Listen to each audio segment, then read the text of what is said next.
I feel at 58 years old, I finally found the secret to happiness. And it is those things that I talked about. It's losing the period, losing the womb, losing the ability to create life. It was a grieving process for a woman. But out of it, I feel like there's a rebirthing. As the goddess takes that away, she blesses older women with wisdom as long as you seek it. Hello, listeners. Today we are talking to one of my favorite people and the best-selling author of Woman in Red, Magdalene Speaks. She joined the rock and roll industry as a teenager. And for 7 years, she ended up being a manager for famous international rock star heavy metal bands. Eventually, she gave it all up to become a devotee in the Hare Krishna movement. She wrote a best-selling book about Mary Magdalene. She does these beautiful workshops about the goddess. And today we are talking to her about aging gracefully and menopause, using the blessings of goddess, of Mary Magdalene, and how to be happy in older years and more. I have to tell you before we get started, when I first saw you, 26, 27 years ago, you were one of the most beautiful women I'd ever seen. Oh, You were. I mean, gorgeous, tall, long, red hair. And the best part was you were just not aware of your beauty. I didn't think I was beautiful at all. No, you were like, whoa. Because my first instinct is being in the television and film industry, and you've been in the music industry, Yeah. they really are aware of their looks. You were not aware. So I'm like, oh, because she's going to have such an attitude. No, nothing. You were just like, oh my God, how does she not know? That was one thing I wanted to bring up. And then as I've seen you over the years, my psychic sense tells me that you were definitely royalty in your last life. And I think you already know that. And in this life, you were with all these famous people. Can you tell me a little bit more about that? Yeah, it was really strange. At about 15 years old, I awoke to pop music, or pop music woke me up. And all I knew was I was not going to work in any other business other than the music industry. Wow. I was determined.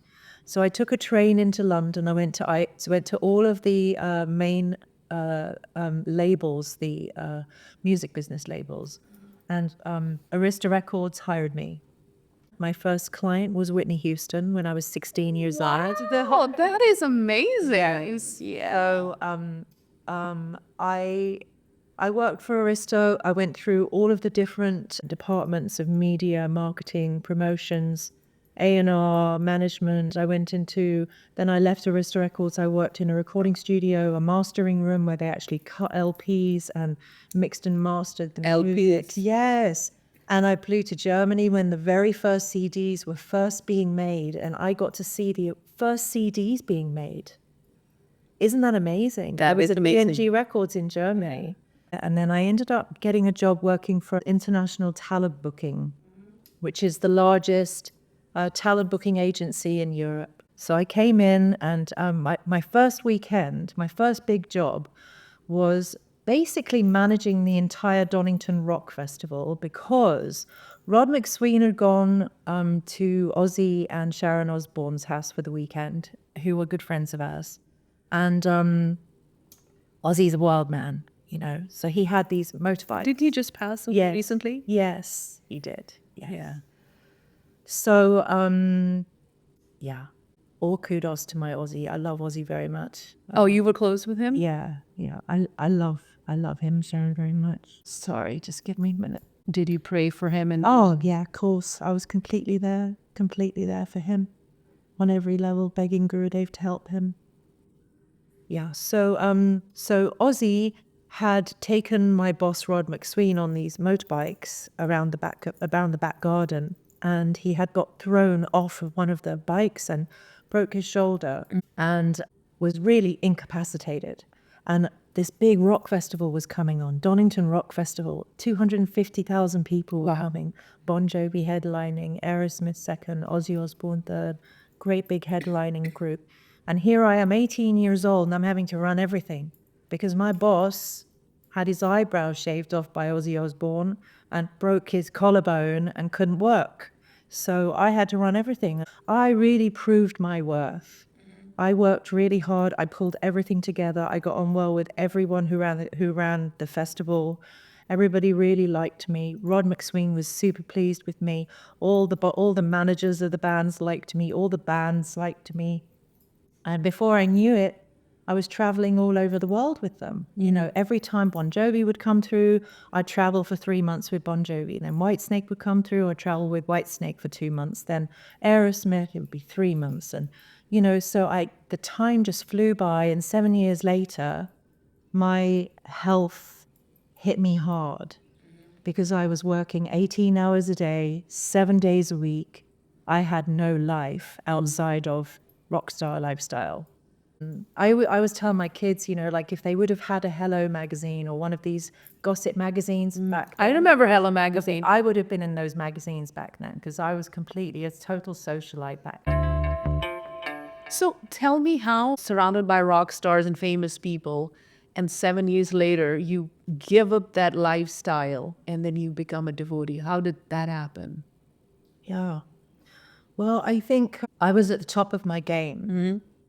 And other than being a famous person yourself, there isn't really a higher place to be in society than associating with the richest, most powerful people in the world. And I had access to all of it, and yet I was utterly unfulfilled. And Fame's not going to make you happy, neither is wealth. That's what you realized. yeah, like having things, even like having a beautiful apartment in London, being driven around in limousines, private jets. I did the whole thing. I'm telling you, I had VIP to every club in London. I was like at the top of my game, and I was miserable. I was empty. I was hollow. I was lonely. I was broken. I felt like I was working so hard for everybody else to make their millions and their fame and fortune. And I was in the back, not really furthering myself. So I was at a nightclub in London and I was tripping on LSD, and a very handsome Indian boy walks in who I would like to say looked a little bit like Krishna. Long hair, big lotus eyes, very beautiful, like astoundingly beautiful. And he just walked up to me in the middle of the dance floor and handed me Prabhupada's Bhagavad Gita. Oh, that's beautiful. And he said, "You have to read this book." Continuing from where we left off, you're talking about women, especially as they're aging. Ordinary women, as we are aging, we look for, we want to capture our youth, thinking capturing our youth back, we can be happy again. That's why with the whole conversation about do we need fillers or Botox or, get surgery or whatever. So that's really not going to make us happy. So I was wondering, because as an Ayurvedic practitioner, I meet so many women. And one thing I notice is beautiful women, whether they're white or Indian or African, doesn't matter. And as they're moving towards their 40s or even 50s, they want to be young again. Oh, sure. And then, of course, then comes the Botox and then, fillers and color the hair. And you've aged so gracefully. You're still very beautiful, but you have not tried to hide your age. I mean, you could. I mean, if you get any of this done, you'll be, but you haven't. You just let yourself be. Thanks. Though your hair is still pretty glorious. It's absolutely fantastic. Absolutely glorious hair. Oh, I remember castor oil is what you Put castor oil, yeah. Yeah. But I did want to just get back and just talk about the hair dyeing and the Botox and all of that, because I've got young daughters and, they're all into all of that. And I feel like there is such a pressure to be beautiful as women. And like recently I've had a lot of women coming to me and kind of pressuring me that I should not dye my hair anymore, that I should represent the organic feminine and allow my hair to be grey and be glorious and all of this. And so I've been having a little bit of a dilemma about it because I don't want to go grey yet. Okay. I just don't feel like I need to prove that I can be organic to anyone. Right. I am organic, and my mother still dyes her hair, and she's 83, and she's a blondie, and she's a hottie, and she's just marvelous. I see these older ladies with their lavender colored hair and this and that, and I'm like, if we're not our bodies, it really doesn't matter what we do with our bodies. If it gives you confidence to put some highlights in your hair or cover up your eye, if it gives you that little boost of confidence that you need, then go ahead and do it without guilt or shame. Or especially as women, we must be very cautious during these kinds of changes we're all going through right now, where it's very fashionable to be natural, no makeup, no hair dye, you know, like the Pamela Anderson look, which I think is marvelous. She looks gorgeous, but not everybody has her bones and not everybody has her look. Not everyone's got her body. Exactly. Or her money. Exactly. No, I was coming more from the perspective of, I think, really women do it so that they can be happy. It makes them happy. Yeah. And why are they seeking happiness? There's plastic surgeries happening at this age, is because as soon as estrogen starts going down in your 40s, and melatonin, so low sleep, low estrogen, collagen starts going down, your cheek starts hanging down, your breast starts hanging down, you're getting the hot flashes, there's anxiety, brain fog, kids are growing up empty nest syndrome. So many things at so many levels. I think they have counted 70 health issues related to a lowered estrogen. Wow. So yeah, I mean, I understand, give yourself a break. If doing some fillers and botox and coloring your hair makes you feel good, that's okay. No, my point was more like, don't do it to seek happiness, because at the end of the day, you're doing it just, okay, you want to look good, but don't seek it for the inner happiness. Yeah, it's not going to work. I mean, Yeah. anything that we seek, anything that we seek happiness from in the outside world, it's not going to work. Yeah, people tell me I look young too. You do look young. One of the things that I end up coaching women with is like age gracefully, but really they're not trying to become young for themselves. It's for their partners or for other That's friends. very sad. I mean, listen, when it comes to keeping marriages fresh at some point, because you're worried that your men are going to look elsewhere, I understand that need very much for looking good, and your relationship has to be based on something more than your looks. You have to base your relationship on mutual love and respect, with the understanding you're both going to age, you're both going to look unattractive at some point, you're both going to get sick at some point. And during those times, to feel the support and the love of the partner, that's real love, So then it doesn't really matter what the body really is doing anymore. At that point, that's the kind of ideal relationship that we want. Another problem in the aging when we are in perimenopause, women in 40s, even starting 30s, 40s, 50s, is looking at yourself in the mirror and seeing your life pass by. You get depressed. You have a positive outlook in life that helps too. Positive in the sense that I give everything up to Krishna, that I know with my intelligence and with my realization of what this paradigm is here in this earth, that I know that whenever I try to enjoy anything in the outside world out here, I suffer, and that ages me, it stresses me. So when I'm dedicating my time every day to chanting Harinam, to my practices every day, that keeps me young. That's the ultimate youth tonic, in my opinion, Right. is chanting holy. You, despite being a devotee and having a pragmatic approach to life, you're generally a happy person. So let's talk about what can we do as perimenopausal women in the 40s, 50s, as we are aging and beyond. How can we really be happy? Okay, well, this is a very deep. This is where I thrive. Well, as Vaishnavas, studying Prabhupada's books, I very quickly understood that I'm not this body, that my soul is 1,000,000 times more beautiful than anything this body could ever be, and that what I thought was beauty is not real beauty, because someone can be beautiful on the outside and be ugly on the inside. So Gurudev said it's more important to be beautiful on the inside than the outside. So actually, today is Ekadashi. For those who don't know, Ekadashi is the 11th day of the moon, comes twice in a month, and the Vaishnavas do not eat grains and try to fast on that day completely if they can. And Gurudev said that if you want to be beautiful on the inside and the outside, you should always follow Ekadashi. I eat a vegetarian diet, sattvic diet. I use castor oil on my skin. Let's talk for a minute about the popularity of botox and fillers. I don't like it. I don't think women look younger for it. And it's dangerous because there can be so many side effects. And I don't think there's that many studies that have been done as well. There's not. There's not. And they don't even look that good. No, it Like looks they weird. look weird. It looks Their weird. kids look puffy. I have a puffy looking face without Botox or filler. No, you don't have a pussy look. You look normal. You look normal. You look younger than your age. You look. I just turned 58. Yeah, I turned 52. And the hair. And the hair. The hair hasn't changed. The hair is still glorious. Thank you. I put my youthfulness down to chanting, associating with eternally youthful beings.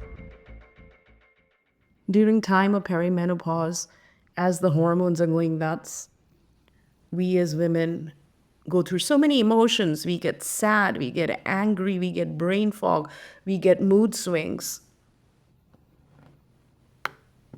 You get sad, you get angry. One of the things that I myself do and I teach for people who are grieving as one of the steps is if you're depressed or you're sad or you're angry or whatever, we cannot sustain that feeling from the morning as soon as we wake up till the time we go to bed. Yeah. So that and unhappiness and depression and anger, it's going to come whether we like it or not. Yeah. And that's okay. So put it in a box and say, okay, I'm going to deal with you, let's say, between 6 and 7 p.m. and I'm done with work. Yeah. So I'm going to put you away for now, but I'm going to deal with this. I'm going to deal with these emotions. Process it. Process things that we don't want to talk about, things that make us uncomfortable. Yeah. And then 6 to 7 p.m., I'm going to start doing my yoga, my chanting. Yeah. And okay, open the box, let it overwhelm. Oh my God, I'm so miserable. Life is not fair. Let it all out. Let it all out. And it may not work, it may be different for other people. But for me, I've done that for so long. And then, of course, being Punjabi from India, we swear a lot. Yeah. Swearing is so cathartic. Yeah, it is. I'm English. I mean, we swear a lot in England. Number 2, they're like the recovery steps. Right. Depression recovery, you know. So, I'm an expert at it. But number 2 is get sunshine every day. Go outside, no excuses. Once a week, maybe on a Sunday, take a day off if you don't want to get some. But every day, go outside, 15 minutes, take your clothes off, get down to your underwear, and let the sun kiss your skin. Every day, without fail, get your bare feet on the ground. No excuses. So without that, there is no... So connecting to the nature and the elements. So maybe, because without certain key elements, there cannot be happiness. First, you have to go to the bottom of the barrel. You have to sink so low into depression that you'll do anything for happiness. And I have been there. I have been to the bottom, to the pits of hell, literally. And the cry of a child to one's mother, like I feel towards the goddess divine, that begging for mercy, that's key number 1 for coming out of depression. Understanding that without mercy, you can't overcome. You need help, outside help, grace. Number 1. You realize, in America you don't swear. In America you don't smoke. So it makes you beautiful, no? I don't know about now, but I mean, I'm Punjabi, so yeah, I let go. And then my son's like, why is mommy swearing in a room all by herself? Who is she shouting at? No, I mean, I've locked myself in bathrooms many a time with a hand drum and been banging that drum and singing very loudly at the top of my lungs, wailing like a native Indian. And my kids are out there with their phones on going, what's going on, Mom? It's called Menopause Kids.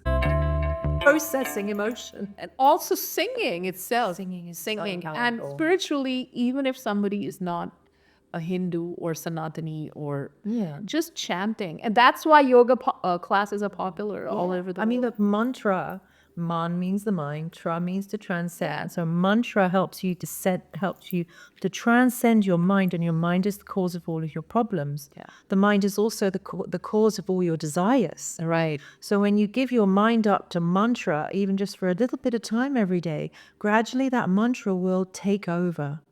And when mantra takes over, then everything in your life just becomes okay. You become peaceful, you become happy. I feel at 58 years old, I finally found the secret to happiness. And it is those things that I talked about. I get up very early in the morning to do my sadhana, to do my practices, because I have realized that without it, I don't function very well. Yeah. Well, Without a way to actually connect myself to a practical way to connect myself to Guru and Krishna and the goddess, without a practical way to do it, I'm lost. also, I believe, since we're talking about the goddess, is this time when fertility is finished. It's the cessation of fertility, cessation of the bloody periods, all done. Yeah. But I think as the goddess takes that away, she blesses older women with wisdom as long as you seek it. And she will also shower, whether that you pray to Mary Magdalene or, Goddess Lakshmi or Mother Earth, the goddess will give you all of these beautiful gifts. You just have to ask for it. And spiritual life becomes super important in this perimenopausal, menopausal time. I agree. It's so important to chant, have a spiritual life as we become the wise women ourselves. Yes. To become a wise woman, you have to walk the path. You can't claim to be a wise woman yet have no practice that brings you to your knees, that helps you to keep your ego in check. That's right. And I think perimenopausal symptoms, losing the period, losing the womb, losing the ability to create life, it was a grieving process, Right. But out of it, I feel like there's a rebirthing for me as a woman, where I'm not this body, and I actually feel really young. I feel really, really youthful. When you're in touch with the spiritual, which is eternally young and eternally fresh and eternally happy, then by default, you would presume that you would become eternally young and eternally happy, and all of these things, these positive side effects, they come down from the spiritual sky and they come into your consciousness as a side effect of chanting mantra. So that for me is the key, the getting up early and absorbing my mind in mantra, giving up my sleep. I'm willing to do that for the sake of even a drop of happiness, because without it, I'm not happy. So I'm willing to sacrifice my sleep for mantra japa. Going outside and getting sun, it's a must for depression. It's a non-negotiable thing. Grounding my feet into the earth is non-negotiable and the earth grounds. Yeah. The earth takes all of the sensitivities and all of the heaviness, takes it all. So I'm free for the rest of the day. It's 15 minutes of a little bit of something. And while you're out there, you can pray. You can try to connect to the feminine divine in some way. You can put your hands over your womb space, and you can fill yourself up with Holy Spirit, and you can draw in the light and the energy and the air of the goddess, of Sri Radhe, and you pull her into your womb space. And then you can bring your consciousness inside into your womb space. And from there, this is where we get to enter the kingdom. I think I already know what our next podcast will be. It's going to be this meditation. I want to know this meditation. Oh, good. Yeah, let's do it. Sounds But good. thank you so much, Krishna Rose. This was amazing. I am so happy you came. Thank you.